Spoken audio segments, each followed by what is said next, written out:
Ok, vamos a hacer un ejercicio de equilibrio general.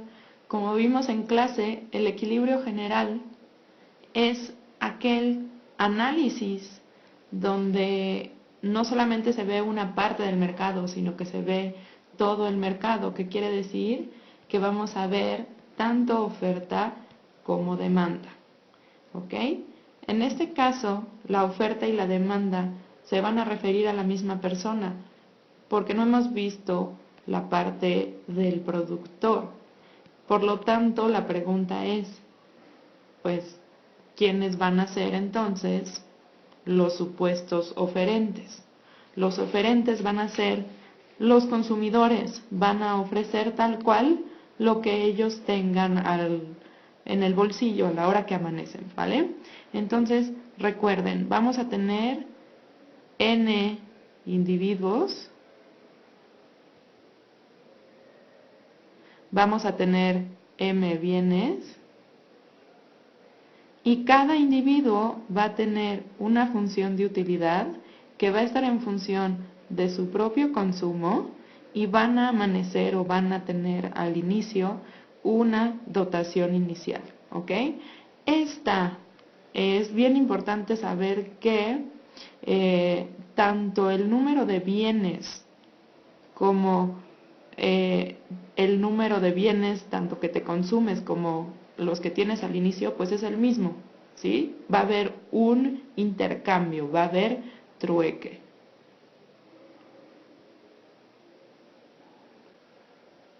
Vamos a comenzar haciendo un ejemplo donde hay dos individuos y dos bienes, por eso vamos a usar la caja de Edgeworth.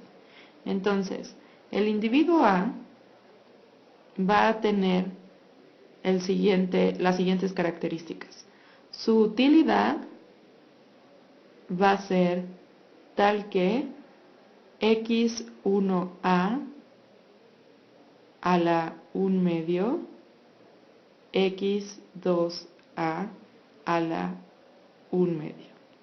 Y este individuo va a comenzar con una dotación inicial de 3 bienes del bien 1 y 7 bienes del bien 2. Por el otro lado, vamos a tener al individuo B. El individuo B va a tener preferencias tales que se pueden representar con la función x1b un cuarto, x2b 3 cuartos. Y va a tener una dotación inicial de 10 bienes del bien 1 y 5 bienes del bien 2. Dadas estas dotaciones iniciales, lo que estamos viendo es, como no hay producción, el total de la economía tiene del bien 1 13 bienes y del bien 2 tiene 12 bienes.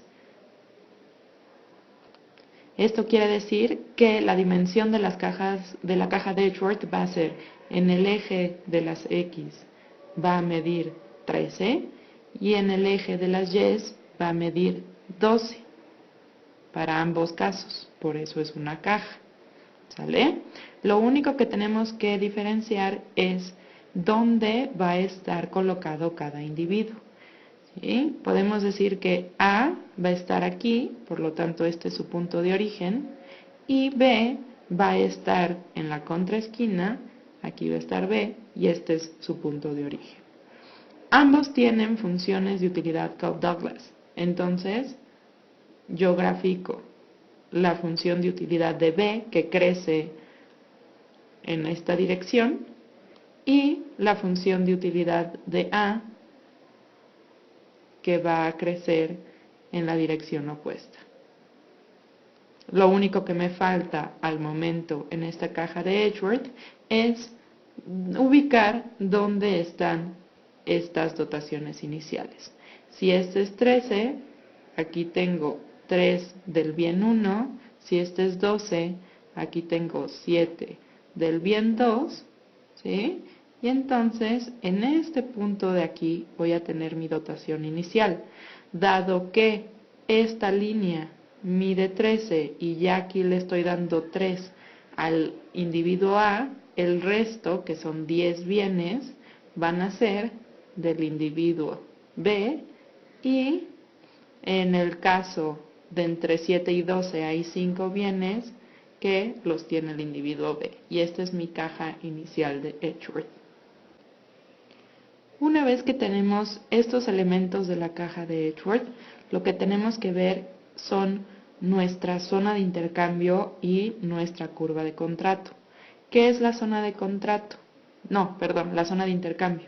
Yo tengo que ver cuál sería la felicidad inicial de cada individuo, es decir, con qué amanezco.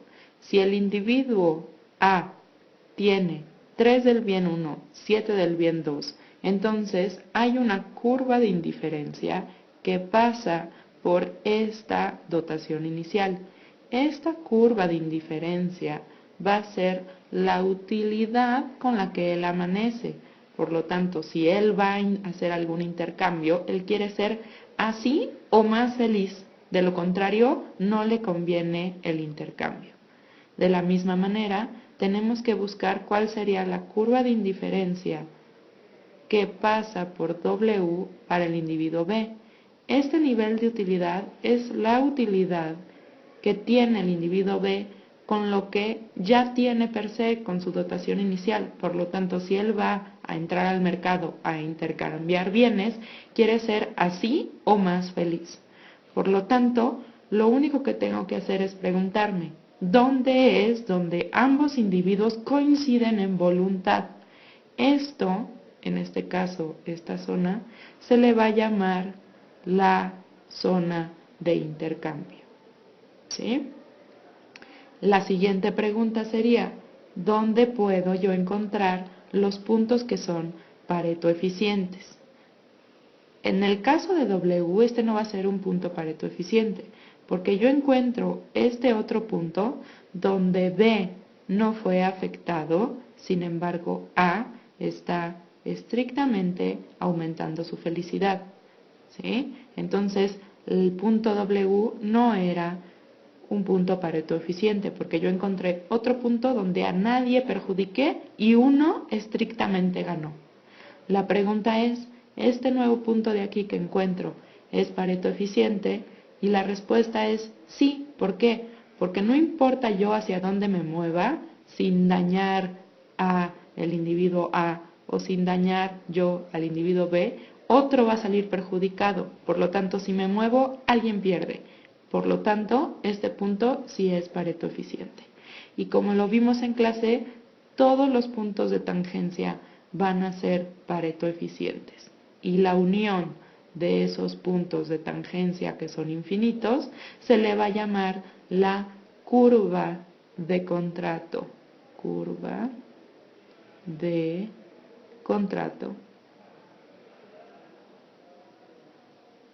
Entonces vamos a resolver el problema con estos datos y esta función de utilidad. Vamos a continuar. Cada individuo maximiza su propia utilidad sin mirar al vecino. ¿Por qué? Porque su felicidad solo está en función de su propio consumo. Entonces, esto ya lo saben hacer. Vamos a maximizar la utilidad de A, y la utilidad de A es x1A 1 medio, x2A 1 medio. Va a elegir su propio consumo y su restricción va a ser P1X1A más P2X2A. No puede exceder el valor de su dotación inicial. Su dotación inicial es 3,7, por lo tanto el valor de su dotación inicial es 3P1 más 7P2. El resultado de esta maximización ustedes lo conocen, es la demanda marshalliana. La demanda marshalliana está en función de precios e income. Aquí no hay tal cual un income, lo que hay es el valor de la dotación inicial. Entonces, si se fijan, la única variable exógena que voy a tener son los precios. Si ustedes hacen este ejercicio, el resultado de la demanda de el bien 1 para el individuo A será 3P1 más 7P2 entre 2P1. Y la demanda del individuo A para el bien 2 va a ser 3P1 más 7P2 entre 2P2. Hacemos lo mismo para el individuo B. Va a maximizar su felicidad. Su felicidad está dada por la función x1b un cuarto, x2b 3/4. Va a elegir su propio consumo y su restricción presupuestaria va a ser lo que B consuma, el valor de lo que B consuma, no puede exceder el valor de su dotación inicial, y su dotación inicial es de 10 bienes del bien 1 y, ¿cuánto del otro? 5 del bien 2, ¿ok? La demanda marshalliana del bien 1 para el individuo B tendría que ser 10P1 más 5P2 entre 4P1, y la demanda marshalliana del bien 2 para el individuo B va a ser 3 por 10P1 más 5P2 entre 4P2.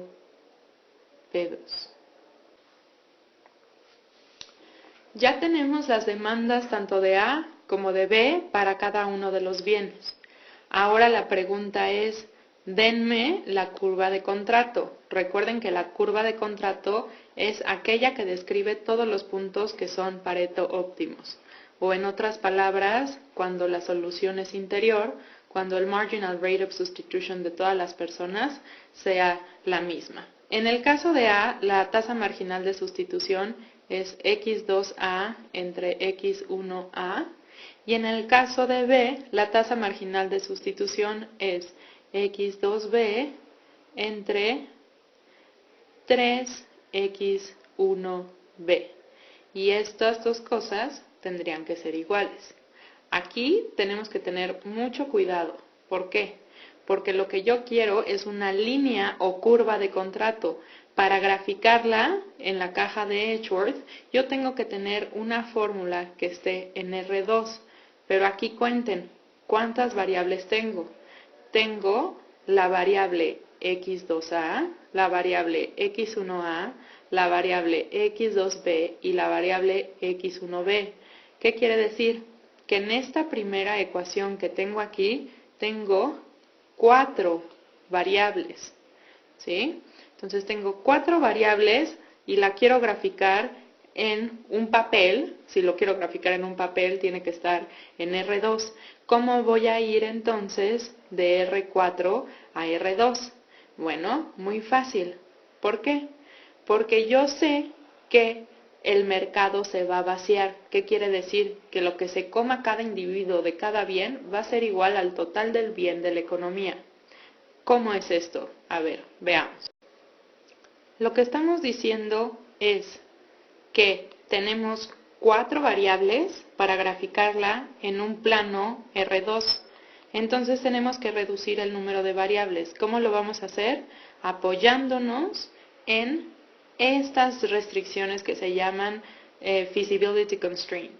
Yo sé que el consumo del bien 1 para A más el consumo del bien 1 para B va a tener que ser lo que hay en la economía de ese bien, que son 13, porque 3 lo tenía A y 10 lo tenía B. Y igualmente para el 2. ¿Cómo voy a hacer entonces esta reducción de variables? Muy fácil. Tomemos esta ecuación de aquí. X1b es igual a 13 menos x1a. Y, en este caso, x2b es igual a 12 menos x2a, ¿cierto? Entonces, sustituimos variables. Aquí me decía x2b entre 3x1b. Bueno, x2b es 12 menos x2a y después hago 3 por x1b, que es 13 menos x1a. ¿Qué es lo que sucede ahora? Bueno, pues voy a tomar esta parte de aquí con esta ecuación de acá y ahora sí, ¿cuántas variables tengo en esta ecuación? Tengo x1a es una variable, x2a, ya tengo aquí dos variables. Ya con esto tenemos las marginal rate of substitutions igualadas y ya expresadas en dos variables. Entonces lo único que vamos a hacer es despejar las variables para tener una ecuación. Entonces de aquí yo tengo que x2a por 39 menos 3x1a tiene que ser igual a 12x1a menos x1a, x2a. Aquí multiplicamos, tengo 39x2a menos 3x1a, x2a es igual a 12x1a menos x1a, x2a. ¿Ok? Tengo base x1a, x2a, x1a, x2a. Este que es menos 1 pasa de este lado sumando y tengo menos 3 más 1, me quedo en menos 2 x1a, x2a, 39 x2a y esto es igual a 12 x1a, ¿cierto? Luego aquí, factor común, x2a, entonces tengo x2a va a ser igual a 12 x1a dividido entre 39 menos 2x1a. Ahora sí, ya tenemos aquí una ecuación x2 en función de x1 y esta es mi curva de contrato donde encuentro todos los puntos que son Pareto eficientes. Ya tenemos la curva de contrato donde están todos los puntos Pareto eficientes. Ahora necesitamos el equilibrio valrasiano. El equilibrio valrasiano es el vector de precios y de asignaciones que vacían los mercados. Recuerden, esta X que vamos a encontrar va a ser Pareto eficiente. La diferencia con la curva de contrato es que la curva son todos los posibles puntos Pareto óptimos. Esta X va a ser el punto específico de esa línea donde vamos a encontrar el equilibrio de esta economía. ¿Ok? Los mercados. Va a haber un mercado por bien. Entonces, en este caso, en este ejemplo, tenemos dos bienes, tenemos dos mercados. Vamos a analizar el mercado del bien 1. Tenemos la demanda del individuo A del bien 1, tenemos la demanda del individuo B del bien 1 y tenemos el total de bienes de ese bien 1 que existen en la economía, que son 13. ¿Qué quiere decir? Que tenemos la oferta de la economía, esta es la oferta de la economía y la demanda, ¿vale? Si el mercado se está vaciando, eso quiere decir que la oferta es igual a la demanda, que la oferta, que es el total, va a ser igual a la demanda. Ahora, ¿cuál demanda? ¿La de A o la de B? Pues la de todos. Entonces va a ser la suma de las demandas de ese bien, ¿ok? Perfecto. Pues vamos a resolver entonces. Tenemos la demanda del individuo A para el bien 1 más la demanda del individuo B para el bien 1 es igual al total del bien 1. Esto es el mercado del bien 1. ¿Qué vamos a tener aquí? Si se fijan, las incógnitas son los precios. Hay dos precios, una ecuación. Lo que nos va a importar son los precios relativos, no absolutos, o sea, el cociente de precios. En otras palabras, voy a tener lo siguiente. 3 medios más 7 medios de P2 entre P1 más 10, aquí me falta un precio, perdón, esto es P1, más 10 cuartos más 5 P2 entre 4 P1 y esto va a ser igual a 13. Haciendo las operaciones pertinentes, ¿qué es lo que tengo? Tengo que 3 medios más 10 cuartos es igual a 4. Si ese 4 lo pasamos de este lado restando, tenemos 13 menos 4, pues son 9. Y luego tenemos 7 medios de P2 entre P1 más 5 cuartos de P2 entre P1. Esto me da 19 cuartos de P2 entre P1.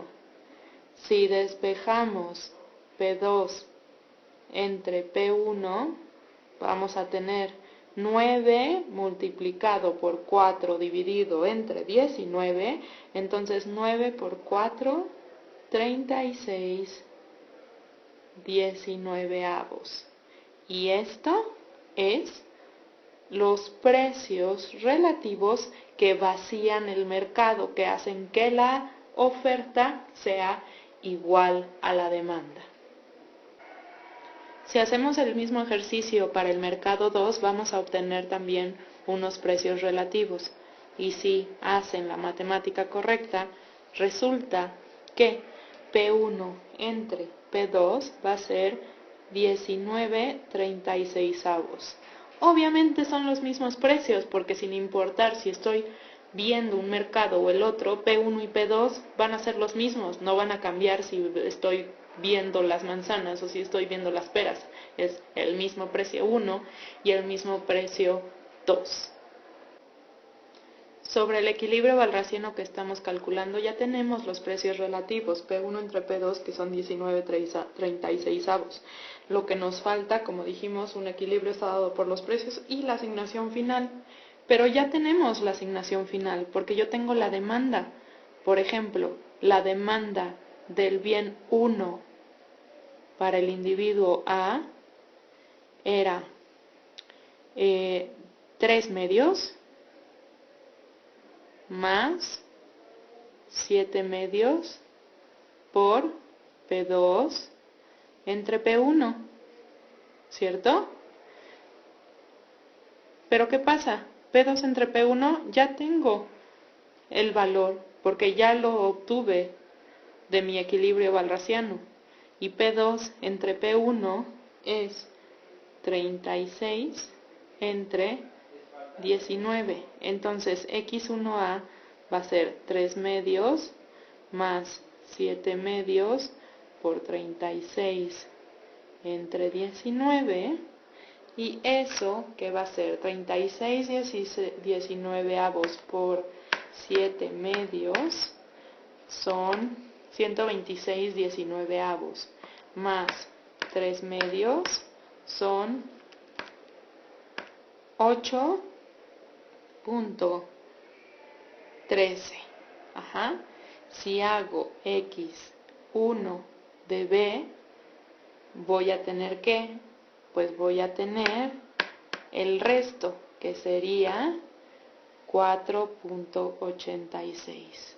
¿Sí? ¿Qué estoy diciendo aquí? Estoy diciendo, los precios del mercado 36 19avos van a hacer que se vacíe el mercado, que A, del bien 1, 8.13 de los 13 que hay, y B, 4.86 de esos 13 que hay.